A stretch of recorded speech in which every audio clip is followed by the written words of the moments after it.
this is what it looks like to survive today as an average Nigerian in most of the cities and towns across the country, as the population in the urban centers continues to increase on a daily basis. The crisis in the country's public transport system continues to get worse as more people migrate to the cities and towns. In fact, the United Nations projects that by 2050, 70% of the world's population will be living in urban areas. And this includes Nigeria, where it is estimated that 218 million of the country's population at that time will already be living in urban centers. And if you think that 2050 is still far away, then you will have to deal with this. In the next 3 years, where the same United Nations projection estimates that by 2020, 110 million Nigerians, which is about 75% of the country's population, will be living in urban centers. This is 31 million persons higher than the total population of 79 million Nigerians who were living in cities and towns across the country as at 2010. Unfortunately, from the nation's capital city of Abuja to the south city of Port Harcourt in Rivers State, the coastal and commercial city of Lagos in the southwest, to the ancient city of Kano in northwest Nigeria, the population is faced with insufficient public transport system in what is celebrated as the country's mega cities. Welcome to Straight Talk. I am TV. From Nigeria's 4 mega cities of Abuja, Port Harcourt, Lagos and Kano, we shall also take you to other cities across the country to share in the experience of commuters and other passengers in this first of our 2-part edition of the program on the pathetic state of intra-city transportation in the country. And we shall begin with Abuja, where more than 40 years after the city was named the nation's capital, intra-city transportation has remained one of the biggest problems in the territory. The Federal Capital Territory Administration, FCTA, today runs an inefficient high-capacity bus service operated by the Abuja Urban Mass Transport Company, which was established in 2005 when the then FCT minister and now-governor of neighboring Kaduna State, Nasir El-Rufai, introduced the ban on the operations of commercial motorcycles in the metropolis. Instructively, the ban on the operations of commercial motorcycles, which saw the deployment of tricycles, popularly known as keke napep, after they were first introduced in Lagos State, and then known as Keke Marwa, has now been adopted and enforced in almost all state capitals in the country, except perhaps in Lafia, the capital of Nasarawa State in north-central Nigeria.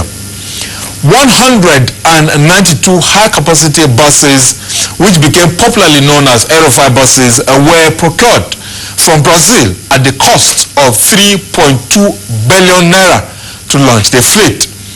100 of the buses were, however, later auctioned after 8 years of usage to some persons who were allegedly close to the administration in 2013 at a paltry total sum of 200 million naira.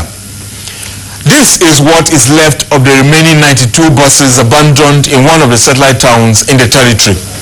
While reports say about 20 of the buses could not be accounted for, as some staff of the transport company at the time stole them, a number of the high-capacity buses were also lost in the April 14, 2014 bombing of the Nyanya bus park by the Boko Haram terrorist group. And thanks to the Subsidy Reinvestment and Empowerment Program, SHORPI, of the President Goodluck Jonathan administration, 100 new high-capacity buses were eventually procured by the FCT administration in a loan deal with China and commissioned by then Vice President Namadi Sambo in May 2014 to address the acute shortage of buses in the territory at that time. is the FCT initiative, which forms part of the comprehensive federal government transportation roadmap designed to address the challenges being faced by the sector. The comprehensive roadmap examines the source of attaining such lofty targets through a huge financial investment to be sought through the public sector investment as well as the public-private partnership. It may interest you to know that we intend to tackle the transport sector challenges holistically through the involvement of intra- and inter-transport network to connect Abuja city center to the rest of the country, using all relevant means of transportation. We are very hopeful that when completed, these transport systems will significantly ease the problem of accommodation and transportation in the city, as workers will rather choose to live in the satellite towns and commute to work in this improved and efficient mass transit system. All the authorities of the Abuja Urban Mass Transport Company, who will be the custodians of these buses, to ensure that they are administered in line with global best practice and to embrace a healthy maintenance culture. I strongly believe that these are the only ways the good intention of the administration in procuring these buses will be delivered. It's about 3 years now and counting, and there has not been a single new bus added to the 100 that were bought in 2014, with the idea of an assembly plant which was earlier mentioned already forgotten. Today, commuters and other passengers in the nation's capital remain stranded at bus stops waiting endlessly for the few available public and private buses to be able to get to work, move around the city, and then return home at the close of work. Happy that people, we're not happy that people full inside the motor. We're not happy. We need another alternative that the motor will move and people will, the crowd is not standing like this or line up on this side. You are going to school. It is very unfair. Yeah, I think that the buses are just too few. They are so few. They are not enough to take the number of people that are actually going to town. And secondly, I also see that the rate at which other people that fly this route charge, these are the only place you can come and you get a bus going to town only for 100 naira. So if you have a budget of maybe going to town and coming back to 400, you cannot pay 200 naira for a small cab to town. Probably have other places to go to maybe when you come back, maybe climbing bike to your house or whatever. The stress is too much, and we want federal government or whoever to bring more buses to alleviate the suffering of But the number of buses is still more buses should be added. More buses should be added because the one on ground is not enough. People are suffering. I feel so bad.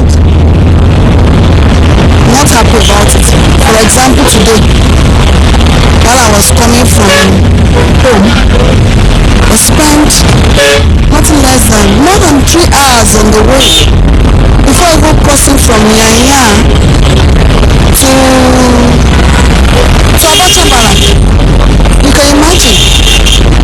We learned one of the Air buses caught fire, and this is as a result of lack of maintenance. The public transport system in the federal capital is too poor. The government are not doing anything about it. FCT minister, since the present one come on board, they have not been doing anything. They keep telling us a lot of things about transport or whatever. They are not doing anything. In the last 1 year, the high-capacity buses have been off the streets of Abuja more than they have been on the road. following strike actions embarked upon by the drivers to protest non-payment of their salaries, entitlements and casualization. The strike was so bad that it lasted for upwards of about 3 months at a stretch at some point in 2016. The drivers on a number of occasions also drew attention to the mismanagement of the public transport company by the authorities.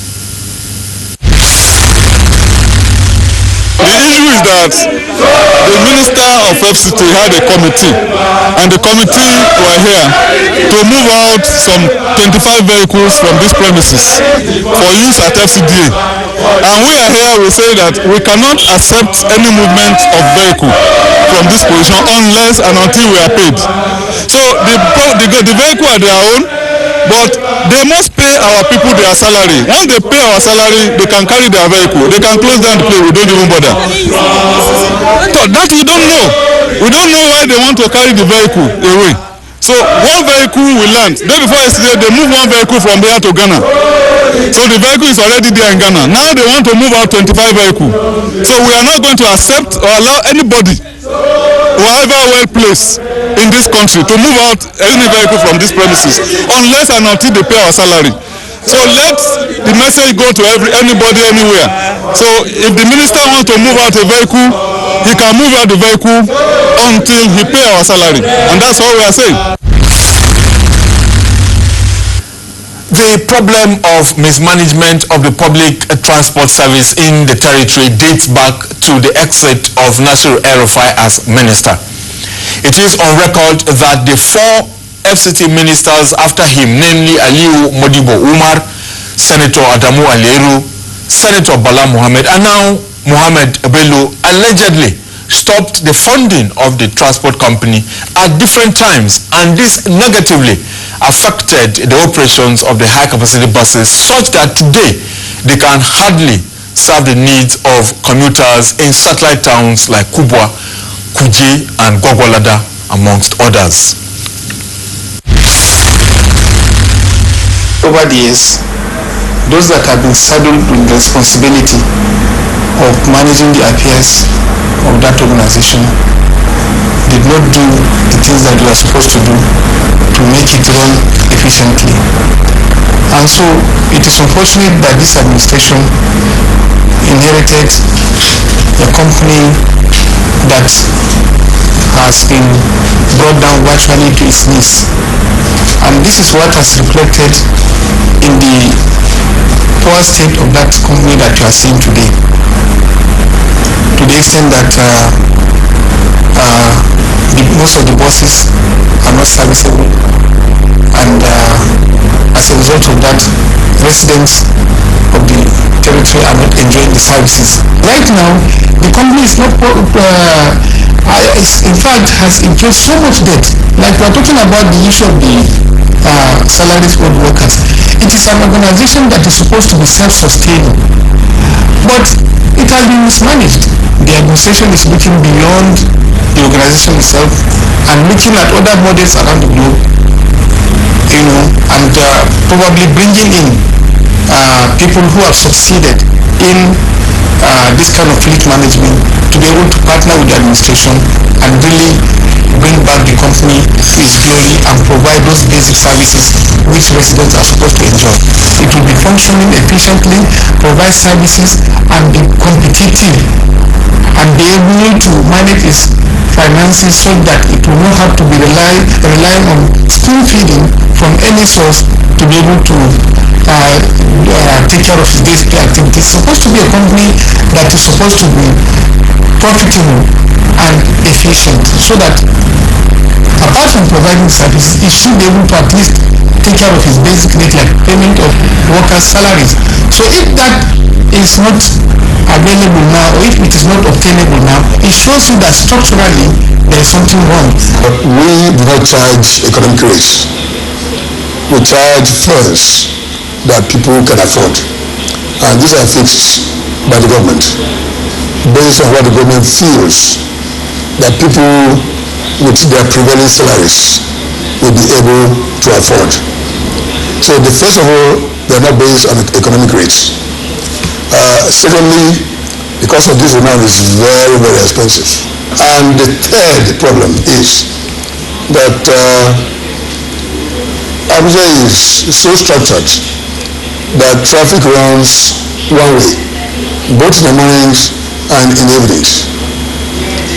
So, as we bring passengers to their destinations, you will need to go back. And you go back empty. So you don't carry anybody. That's a cost. So what that means is that 50% of the time, the bus running empty. Because one way is full, the other way is empty. So 50% of the time is empty. And remember, I said in the beginning, that the fares are not based on economic rates. So in the first place, the fares that you charge for the one leg of the trip are barely enough to cover for the cost of diesel. So who pays for the diesel for the return trip? That's the whole idea of the subsidy. Because the government knows that the service is a necessity. It's important that people get to work.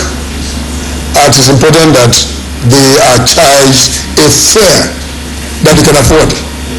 If the government leaves it to the private sector, likely some people will not be able to come to work. Yeah, because the fares will be so expensive that people will not have money to pay to go to work. Okay. We don't calculate subsidy in a straight line basis the way you think. Subsidy comes in various ways. In other parts of the world, the government gives a percentage of the budget of the company for the whole year. In Washington, that's what they do.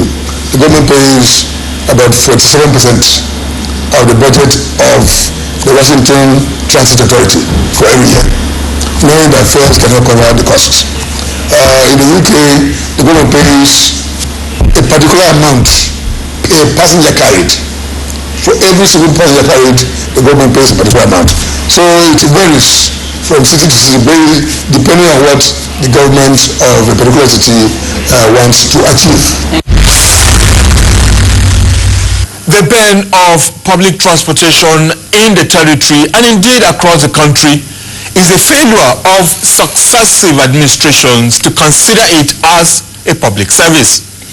As we speak, most of the 36 state governments in the country do not operate intra-city transport services in their respective state capitals and other major towns. But they have buses running intra-state and interstate services.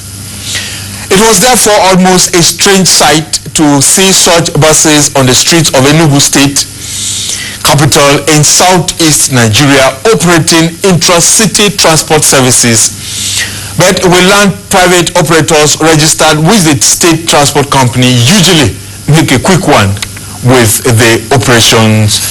And staying with the southeast, the Imo State capital, OWERRI, also presents the interesting scenario where the state government has over the years had a large fleet of minibuses for interstate services but has not seen any reason why there should be intra-city public bus services in the OWERRI metropolis.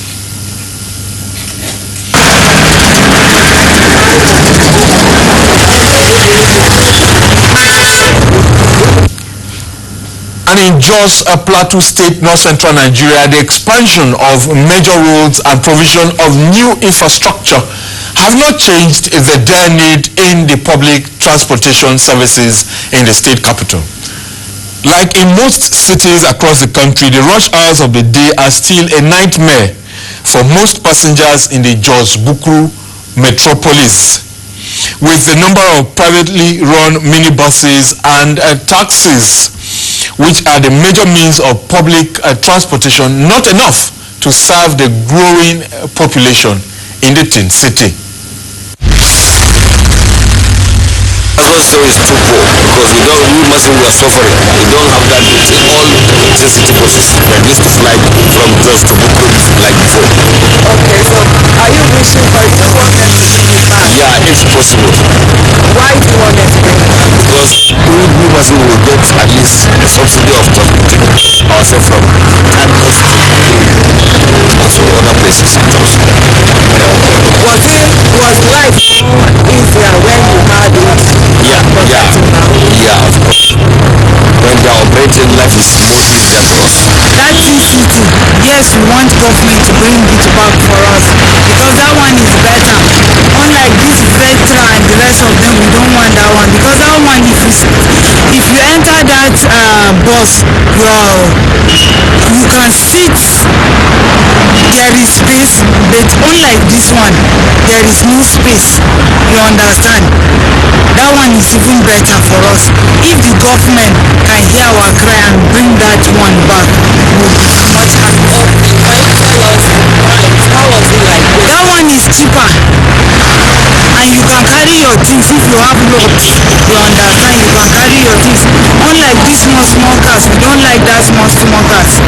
We prefer that TCT bus service. Because that time my father is in Shandam, so we used to go there. You understand? That one is better. Where you reside? Yes, my name is Amos Gian. I reside at Kufan community. I grew up here. And since TCT bus services were existing, I used to patronize them till I don't know what happened that they no more exist. I think, to my own opinion, I think it's government policy, but their non-existence now have affected the masses. Because if you check, anybody that wants to enter bus will tell you, please 10 naira, 20 naira, or two of us 15 naira to so place. If these TCT buses were available, you just get your ticket. They used to give us ticket then. So you get your ticket goes for 10 naira, 10. I don't know if they will exist now due to the economic situation now. I think they go for 20 or 30 naira, which will be convenient for the masses.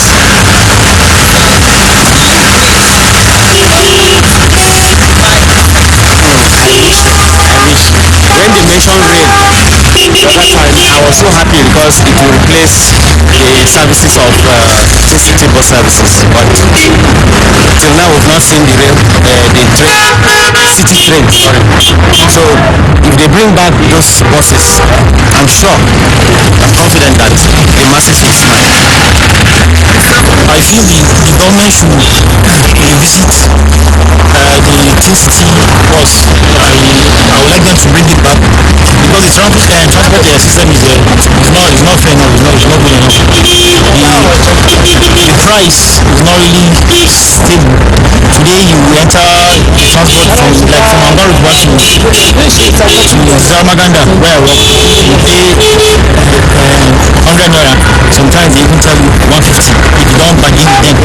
So it would be great if the government would bring back the TCT bus to do a lot of good support. For the many who can still remember, the Plateau State government, even up to the late 1990s, operated the popular Teen City bus service. This has, however, been long abandoned, with perhaps no immediate plans to reintroduce the public bus service anytime in the foreseeable future. At the end of having in those days the Plateau bus service, in those days it was used as a barrier to cut down the monopoly of private the owners. So when they start charging high, the government will be lower and people will follow the government vehicles, and from there they have to bring down their own. Okay, but right now those vehicles are no more there, and the government will not started. We are seeing to it, but I'm telling you, within a short period, issue of transportation is not only Plateau State. No matter how Plateau State do, the problem is national oriented. Okay, but here we don't say on the plateau. The major problem we have here on the plateau with the transporters is lack of patience. The vehicles are there, commercial vehicles are there, but lack of cooperation with the authority. And that's why we have some problems here and there. Now, we don't have the type of buses that would render this type of service. That's just the reason why we don't have it now. But we are looking forward to see what. We have three basic services in this company. The company renders three basic services. One, the City bus service. That is, it only serves the city. Then we have the Intra-State service. It covers the state only. That's all the local government's headquarters in the state. And then we have the Interstate Transport Service, which covers the whole country. These are the three basic services in the country. In northwest Nigeria, efforts to speak with the management of the Kaduna State Transport Company were not successful. But it is obvious that most of the states in the Federation share in the experience of Plateau State. In Uyo, the Akwa Ibom state capital in south Nigeria, the state government is also only involved in providing interstate transport services. The River State capital, Port Harcourt, has private operators with branded vehicles, like in all the state capitals, allowed to provide intra-city transport services, with the local authorities collecting revenues from the drivers on a daily basis. As boys business now, it's like we are suffering, because we now we suffer. We dey collect 15 naira. All the home motor pass now don't like extra money. Now before we dey buy 4 filter, 200. 4 filter na 500. This one they buy 120 something. Now 100 and something naira. Now this gas filter we dey buy 800 before. Now 115. Now if you tell passengers now to pay 100 naira, we agree. Only see they collect 50 naira. Only 50 naira they collect. When they want finish, they want to spoil. Go eat cocoa now. Everything don't change. They will put money for you. So when they want to spend all the whole money, mechanic say don't put money. Only boss never put money. Taxi never put money. 50 naira they collect. So you need to work out for us. So what do you think government should do, for instance? Government have to help us at least. When they bring some kind things down, because before we say dollars high, now no other dollars don't come down easily high. If they help us, now we still collect 15 naira. We increase the price 100 naira, only drop in 100 naira. Now we say we can make them. Now, still this thing now, driver and the car owner they fight. Seriously, sometimes I can't even come out. All this fight together. And here in Ibadan, in southwest Nigeria, where public investment in intra-city transportation such as this has forced transport fares to as low as 20 naira, is something that other state governments across the country can also think of investing in, so that more people can benefit from such welfare programs, much more than such interstate transportation, which is the current investment by most of the state governments. The ancient city of Ibadan was the capital of the old western region in First Republic Nigeria, where the welfarist government of the late Obafemi Awolowo provided public services in a range of sectors. The high-capacity buses in Ibadan may have their own challenges, but the situation today in Kaduna, which was the capital of the old northern region, is completely different.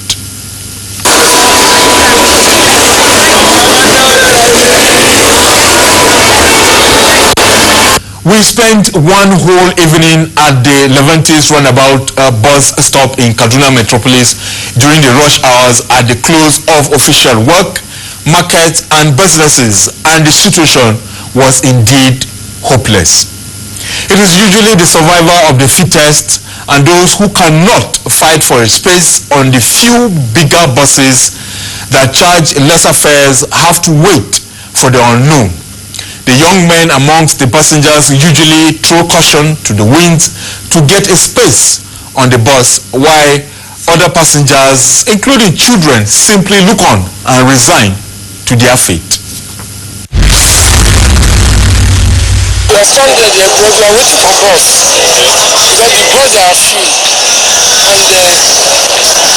And the passengers are here. The people that are waiting for the bus, that's the passengers. They are much than the vehicle. The number of the vehicle that are few. The people are much. So we want the governor to help us like those shopping buses, those long buses. They should bring more for us. They should not go and keep them away and lock them there. They should bring for people because people are standing, people are strong. You see the way people will run inside the vehicle here when the vehicle.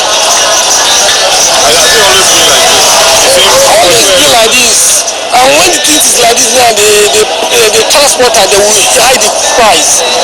They will make sure if they play from here to Sabona, supposed to be 50 naira, they will now say 100 naira. And as I'm talking to you now, from here to Narayana, they will say 100 naira, 80 naira. It's not supposed to be so expensive. The government should make adequate provision for vehicle. You understand? Because the rate of fuel is very expensive. It's 145 naira per liter. And how much will be their profit? So my own suggestion is that the government should make provision for commercial vehicles. Should make it available enough for the poor masses, at least to go to various destinations. And the price of fuel is on the high side. I have a car, but I cannot drive my car to a central market, of which is unfair. There are also those who say that, look, government has no business doing business. That government should not buy buses, government should not be involved in transport business as it were. Do you buy into that? Or we should see transportation as a social service to the people? Yes, that is as I've earlier said. Now they should make available their like KST. We have been enjoying it before. Like there's one that serving 2 coaches. They call it a double decker. They should make at least that is only the way to ease the transportation of the people. Now I'm stranded. I don't have a vehicle to go to Sabo where I came from. So you see that. Kaduna, which is one of the oldest cities in the country, clearly presents a fresh challenge to the governor of the state, Nasiru El-Rufai, who, as Minister of the Federal Capital Territory, Abuja, introduced the public mass transport system in the nation's capital that has over the years suffered mismanagement in the hands of his successors. The common argument in the corridors of power today is often that operating intra-city public transport services is not profitable for any state government, and that government has no business doing business. While this may be true in an absolute free market economy, which really does not exist anywhere in the world, the government, especially in a developing country, has a clear-cut responsibility to the citizens. In Nigeria, this is well captured in Section 14, subsection 2B of the 1999 Constitution as amended, which provides, and I quote, "The security and welfare of the people shall be the primary purpose of government."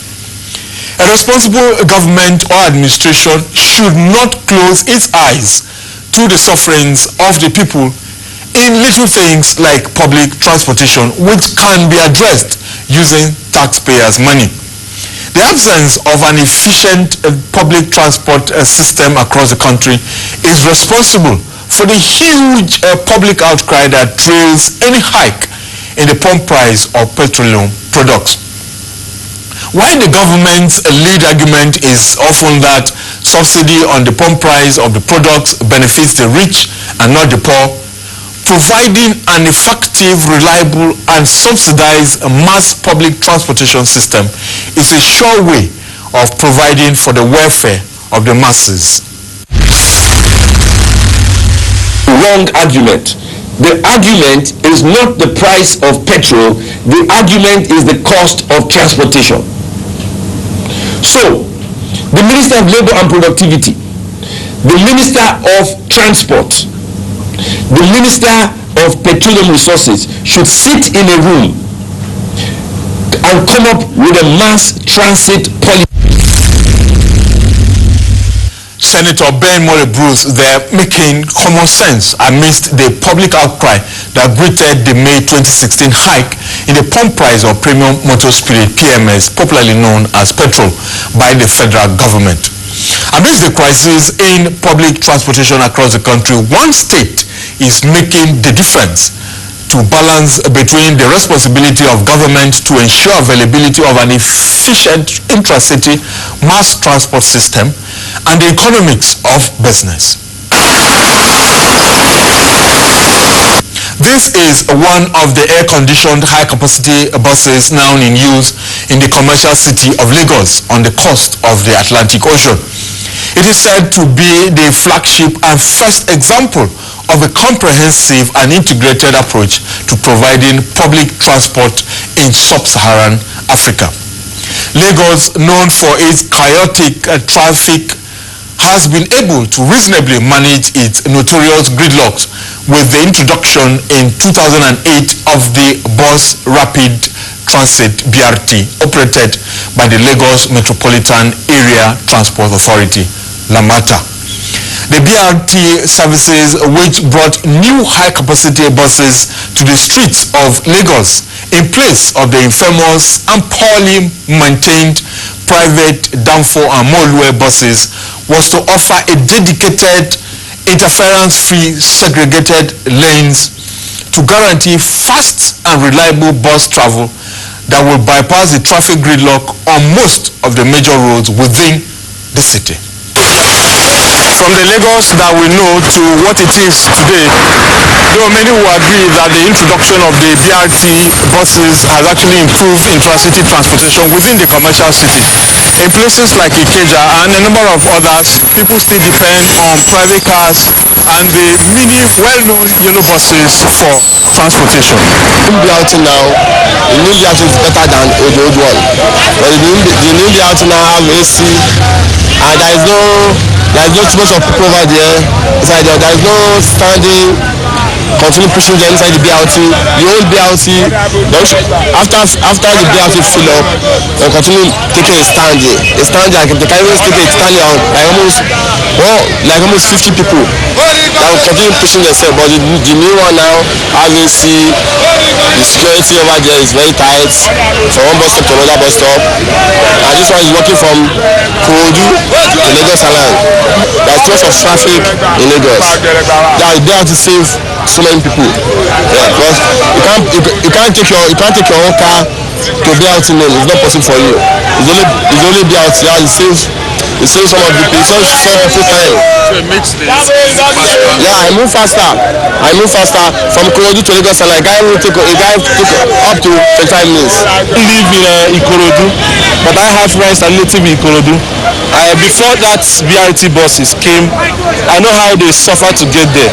But with the new lane, are you getting me? With the new lane we have now, of course, it's giving an easy access to Ikorodu, to and fro. It's a good development. To me, it's a good development. That's it. What do you think is perhaps responsible for the phasing out of Molue? Of Molue? Yeah, the lands they are not so much. Molue is an old school, if I may say. And one thing they say that is constant is change. The era we are into now, things are coming up. Our leaders, they travel, they come back with ideas. I believe that this BRT of a thing was an idea. Somebody must have traveled to South Africa or some other countries and have seen how they make good use of their roads. That makes it to be easier. So as of Molue is those early days that people came to Lagos to, this are like their own BRT of a thing. And now we are in the era of just like analog to digital. So things are changing. We still have Molue, just that where you see them, they are just few. They're just few. They should just also adapt to the new things that are coming from. They've grown up to know what transportation system is all about. There have been improvements from time to time. We used to know Molwe some times ago, and if you look around us now, if there is still Molwe in existence, we can count them on our fingers now, meaning that we are past that stage of Molwe. We have BRT system now, which is very, very fantastic, and I believe the state government is working on it day in, day out to improve the BRT system. I think that is the new order of the day now that we should be looking up to. So the BRT, we're not seeing it in places like Ikeja here. We only see it on one or two other highways. What do you think about that? I think they are still in the introduction stage, and the area where it is seen prominently now, I think anybody in Lagos will know that they are very feasible along the Ikorodu axis there. We have few of them flying Ajah routes, and I want to believe the government is working hard to see that it takes over everywhere in Lagos. Like you said, we've not seen it in Ikeja. I believe there should be plan in the pipeline. I mean, coming to Ikeja is in the pipeline, and we will see them very soon. I hope so. But at the moment, getting to Ikeja, is it difficult? Is it a challenge? Like I'm coming from Lagos Island now, and getting down here, thank God that we have third mainland bridge. The buses, we still have these mini buses. We can call them Danfo, we can call them whatsoever. I think they are still covering up for now, and it's not all that a difficulty. That is what we have for now. We need to cope with them. Lagos is a clear example of what is possible in Nigeria by Nigerians. It took ingenuity for the Lagos state government under then Governor Babatunde Fashola to change the story of that commercial center. And if it can happen in Lagos with its population from diverse backgrounds and social class, then it is possible in any other part of the country and indeed Africa. This is what we know. The BRT that brought major changes in public transportation in Lagos started with the 22-kilometer scheme running from Mile 12 through Ikorodu Road and Foshu Williams Avenue up to CMS. It runs 16-hour operations from 6 a.m. to 10 p.m. every day with 220 buses that move more than 200,000 passengers daily. And in the last 5 years, it is said to have moved more than 400 million passengers. As we speak, the BRT scheme is being extended to Ikorodu town and the Tafawa Balewa Square TBS in view of its impact on Lagosians. All the routes have long exceeded patronage expectations by 200%, with the Mile 12 TBS pilot BRT light scheme, for instance, moving 180,000 passengers per day. While passengers on all the BRT routes now enjoy 30% reduction in average fares and fare stability, there is 40% reduction in journey time, 35% reduction in average waiting time to have access to public transportation, and then the exposure of passengers to robbery on public transportation, which used to be the common trend in Lagos, is also highly reduced. This is in addition to the creation of over 1,000 direct jobs for mostly graduates and indirect employment to over 500 other persons in the state. In various ways, the authorities have continued to improve on the BRT scheme, which will be 10 years old by 2018. While we celebrate Lagos for the successes of implementing the BRT scheme and other major reforms in the public transport system, which has improved it a lot in the last 9 years, it will be foolhardy for any of the other states of the Federation and the Federal Capital Territory, Abuja, to think that they will do same and succeed without perhaps adjusting to their realities by learning from the Lagos experience. Let's look at the Federal Capital Territory, Abuja, for instance. In 2012, the FCT authorities made an attempt to introduce the BRT system on the Abuja-Kefi Expressway to beat the notorious traffic gridlock on the Nyanya corridor of the road for a seamless drive for the high-capacity buses handling the transportation of the thousands of passengers along that route. The Abuja BRT, which failed woefully, was that which left the high-capacity buses stuck in the traffic for 3 to 4 hours, making them unable to run their expected number of trips. The transport authorities marked specific lanes and bought plastic cone delineators to demarcate the BRT lanes, but this did not yield the desired results, as lack of enforcement left the multi-million naira initiative, which was supported by the World Bank, to be what it is today, a white elephant project that it has become. The pressmen always say it's a failed BRT. There has never been any BRT on that corridor. Because since you mentioned Lagos, it's assumed that you went to Lagos and you saw how things are done. Before you can talk of a BRT, you have a segregated lane, exclusive to the buses. Then you have the stations in place, you have the bus stops in place, you have the depots in place, you have all those. That is when you can talk of a BRT. What you call a failed BRT on that road is just an attempt to free some of these buses that were being run, because experience has shown that because we don't have, Lagos has a different experience. They don't have what you call peak or non-peak period. Anytime you get there, there's enough passenger for you to take.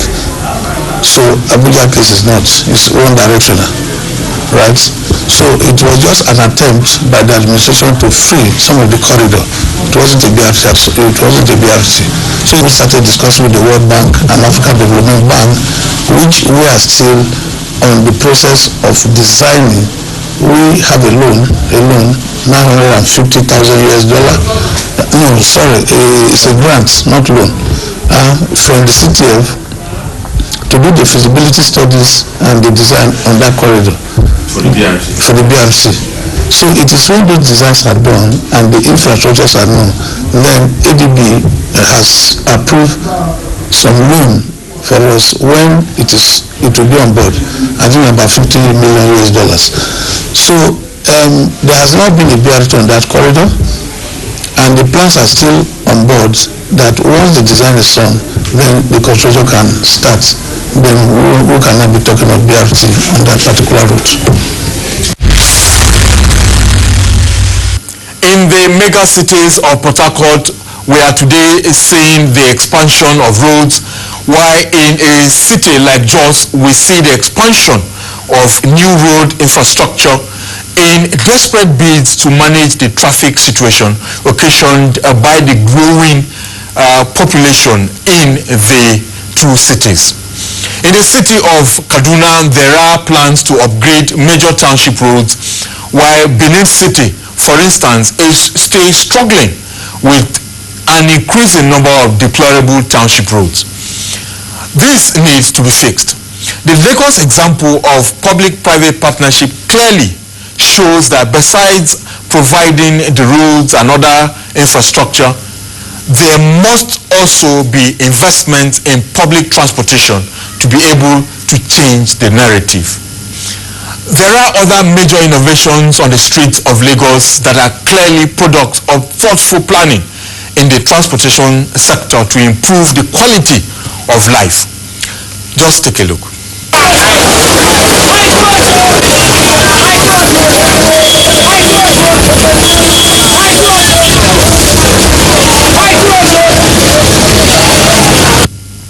This is a pedestrian bridge in Ojota area of Lagos that has attracted the huge high human traffic you are looking at. This is just one of the many that are put to proper use by residents of the city. On the other hand, this is a typical pedestrian bridge in Abuja that is obviously a direct opposite of the Lagos example. The pedestrian bridges in the nation's capital and its environs have even been converted to markets by street traders for the hawking of their wares, and nobody is doing anything to stop the disturbing trend. And on the major highways in Lagos are these strong demarcations that, in addition to the enforcement of the use of the pedestrian bridges, discourages the residents from running across the highways and putting their lives and those of others at risk. But in Abuja, the situation is different. Amidst lack of enforcement are the weak and poorly constructed barricades that pedestrians cut through to easily run across the highways instead of using the pedestrian bridges. If you go to London and see this type of bridge, it's old enough. This bridge don't hold. Going and coming. Crowd be like, say, this one is supposed to be like 2. You should do one, like 3. So it will be easy for people. Look at it. It's crowded. I know Lagosians, we don't abide by the laws. Few people do that. So having placed that demarcation, it's a good thing that make people not to follow this way. The only thing that a government should do is, if I should suggest, that they should expatiate it. Though I heard that they are doing the second one there, they should be haste in doing that. It's a good idea.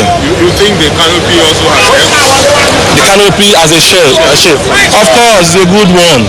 It's a good one. The government have good mind for the people, just that few of them that goes to the office at times don't remember the people when they got there. For example, I'm not sure that it's this present government that did this one. It was the former government. So it is now the right and duty of this current government to make sure that they maintain this one. It is wanting to do something. This one is serving us. Just that we did another one.